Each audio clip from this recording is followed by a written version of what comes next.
Hi, today I am talking about rejections. നമ്മുടെ എല്ലാവരുടെ ലൈഫിലും ഒരുപാട് റിജക്ഷൻസ് വരും അല്ലേ?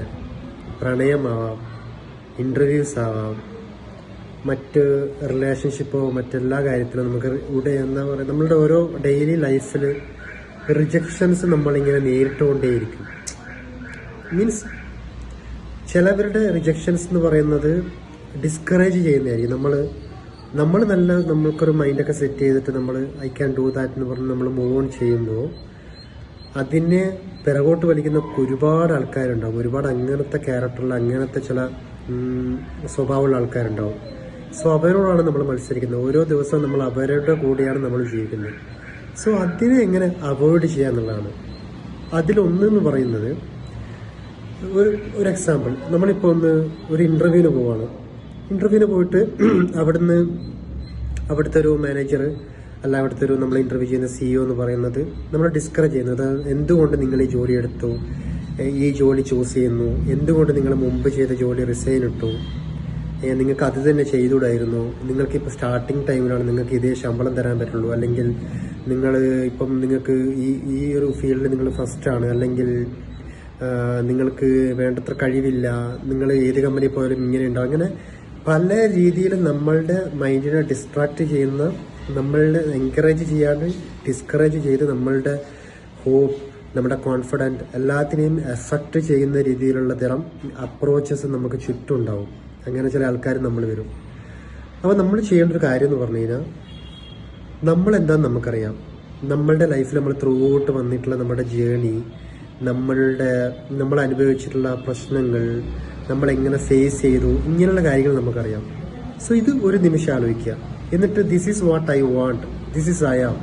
അതായത് ഞാൻ ഇതിനിറങ്ങിയത് എന്നെ വിശ്വസിച്ചാണ്, അല്ലാണ്ട് അവർ വിശ്വസിച്ചല്ല. അവർ നമ്മളിലേക്ക് വരുന്നു. നമ്മുടെ ഡെയിലി ലൈഫിൽ ഒരുപാട് പേര് നമ്മുടെ ലൈഫിൽ വരും. എല്ലാവരും അവരുടെ രീതിയിൽ ഒരു ഇമ്പാക്റ്റ് തന്നിട്ട് പോകും. Whether it is good or bad, നമ്മൾ അത് റിസീവ് ചെയ്യണോ, നമ്മളത് ഉൾക്കൊള്ളണോ, നമ്മളത് അക്സെപ്റ്റ് ചെയ്യണോ, നമ്മളുടെ ഒരു വേ ഓഫ് തിങ്കിങ്ങും അപ്രോച്ചസും ആണ്. സോ അതിനെ നമ്മൾ വാല്യൂ ചെയ്യുക എന്നുള്ളതാണ്. അല്ലാണ്ട് അവരങ്ങനെ പറഞ്ഞത് കൊണ്ട് നിങ്ങളുടെ മൈൻഡ് അത് ഇഞ്ചെക്ട് ചെയ്തിട്ട് നിങ്ങളെ ഡിസ്ട്രാക്റ്റായി നിങ്ങൾ അതിൽ വില്ലിങ് അല്ല ഒരു പ്രാവശ്യം നെഗറ്റീവായിട്ട് ചിന്തിച്ചാൽ മാത്രം മതി. നമ്മളുടെ ഒരു പോകുന്നൊരു വഴിയിൽ നമുക്കതൊരു ഭയങ്കര ഇഷ്യൂ ആണ്. സോ അത് ചിന്തിക്കുക. ആരൊക്കെ വന്നു കഴിഞ്ഞാലും എനിക്ക് നടനാവണം, എനിക്ക് സിംഗർ ആവണം, എനിക്ക് അക്കൗണ്ടന്റ് ആവണം, എനിക്ക് എഞ്ചിനീയർ ആവണം, കളക്ടർ ആവണം, whatever it is, whatever your courage, whatever your dream, you must do it your own self. Okay, ഒരുത്തനും നിങ്ങളുടെ കൂടെ വന്നിട്ട് അത് ചെയ്യുന്ന പറയത്തില്ല. If you fed up, you will wake up, you will do it and you will do it again, fail and win every time. Okay, so നമ്മളറിയണം നമ്മളുടെ ഉള്ളിൽ എന്താണ് ആവേണ്ടത് നമ്മൾ അറിയണം. ചിലവരിക്കെന്ന് പറഞ്ഞു കഴിഞ്ഞാൽ ആർട്സ് ആയിരിക്കും ഇഷ്ടം. അത് ചെയ്യാൻ പറ്റുന്നുണ്ടാവില്ല. പക്ഷേ വേറൊരു കാര്യം പറയാം. നമ്മളുടെ ഈ ലൈഫിൽ ഏറ്റവും കൂടുതൽ വേണ്ടത് ഫൈനാൻഷ്യൽ സ്റ്റെബിലിറ്റിയാണ്. സോ ഫസ്റ്റ് അതിനുള്ള വഴി കണ്ടെത്തുക, അതിനുള്ള ജോബ് നേടുക, അതിനുള്ള കാര്യങ്ങൾ ചെയ്യുക. ആ ഫൈനാൻഷ്യൽ സ്റ്റെബിലിറ്റി, ഫ്രീഡം വന്നു കഴിഞ്ഞാൽ മക്കളെ നമുക്ക് കിട്ടുന്ന കോൺഫിഡൻസ് അത്ര വലുതാണ്. സോ അത് വെച്ചിട്ട് നമ്മൾ മുന്നോട്ട് പോകുക എന്നുള്ളതാണ് ഏറ്റവും വലിയ കാര്യം.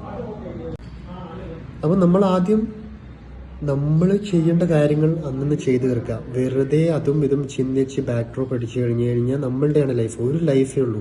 നമ്മളിപ്പോൾ എപ്പം മരിക്കുന്നു നമുക്കൊരു ഗ്യാരണ്ടി ഇല്ല. ഇപ്പം ഈ പറഞ്ഞ ഞാൻ തന്നെ നാളെ ചിലപ്പോൾ തട്ടിപ്പോവും. അത് നമുക്കറിയത്തില്ല. വാട്ട് എവർ ഇറ്റ് ഈസ്, അത് നമ്മുടെ കയ്യിലല്ല, പഠിച്ചവൻ്റെ കയ്യിലാണ്. ഗോഡ്, ജീസസ്, ദൈവം അവരുടെ കയ്യിലാണ്. നമുക്കറിയത്തില്ല. If believe in God നമുക്കതറിയാം.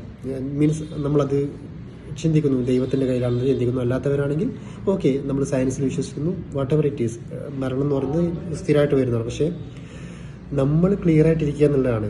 നമ്മൾക്ക് ഫൈനാൻഷ്യൽ സ്റ്റെബിലിറ്റി വേണം, അതിനൊരു ഇൻകം വേണം, അതിനു വേണ്ടി ഒരു ജോലി വേണം, പ്ലസ് നമ്മുടെ ഡ്രീം. മേ ബി ചിലവർക്ക് ഈ ഡ്രീം തന്നെയായിരിക്കും ജോബ്. സോ അതിൻ്റെ രീതിയിൽ അവർക്ക് വളരാൻ പറ്റും. അല്ലാത്തവർക്ക് സൈഡായിട്ട് ഡ്രീം കൊണ്ടുപോകുക, അല്ലാത്ത സമയത്ത് ജോബ് ചെയ്യാം.